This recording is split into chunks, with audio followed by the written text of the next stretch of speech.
விழுப்புரம் மாவட்டம் தைலாபுரம் தோட்டத்தில் நாளை ராமதாஸ் தலைமையில் அவரால் நியமிக்கப்பட்ட புதிய மாவட்ட செயலாளர்கள் மற்றும் மாவட்ட தலைவர்கள் ஆலோசனைக் கூட்டம் நடைபெறவுள்ளதாக தகவல் வெளியாகியிருக்கிறது.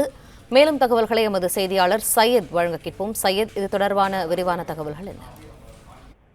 வணக்கம். பாமக நிறுவனர் தலைவர் டாக்டர் ராமதாசுக்கும் அவரது மகன் அன்புமணி ராமதாசுக்கும் கருத்து மோதல் ஏற்பட்டு வந்தது. இதனால் டாக்டர் ராமதாஸ் தைலாபுரம் தோட்டத்தில் சுமார் இதுவரையில் 50க்கும் மேற்பட்ட மாவட்ட செயலாளர்கள், மாவட்ட தலைவர்களை நியமனம் செய்தார். இந்த நிலையில் பாத்தீங்கன்னா நாளைக்கு பாமக நிறுவனர் டாக்டர் ராமதாஸ் தலைமையில் நாளை புதிதாக நியமிக்கப்பட்ட மாவட்ட செயலாளர்கள், மாவட்ட தலைவர்கள் ஆலோசனை கூட்டம் நாளை காலை 10 மணி அளவில் நடைபெறும் என தற்போது தகவல் ஒன்று வெளியாகியுள்ளது. அதனைத் தொடர்ந்து டாக்டர் ராமதாஸ் நாளை பொதுச் செயலாளர் மற்றும் மாற்ற வாய்ப்புள்ளதாகவும் தெரிவிக்கப்படுகிறது. இந்த மாவட்ட செயலாளர்கள், மாவட்ட தலைவர்கள் ஆலோசனை கூட்டம் 2 கட்டமாக நடைபெறும் என தெரிவிக்கப்பட்டுள்ளது. மேலும் குறிப்பாக நாளை வட மாவட்டத்தை சேர்ந்த மாவட்ட செயலாளர்கள் மற்றும் மாவட்ட தலைவர்கள் மட்டுமே நாளை நடக்கும் ஆலோசனை கூட்டத்தில் கலந்து கொள்வார்கள் என எதிர்பார்க்கப்படுகிறது. தொடர்ந்து இன்றும் டாக்டர் ராமதாஸ் பல்வேறு மாவட்ட செயலாளர்கள், மாவட்ட தலைவர்களை மாற்றி வருகிறார்.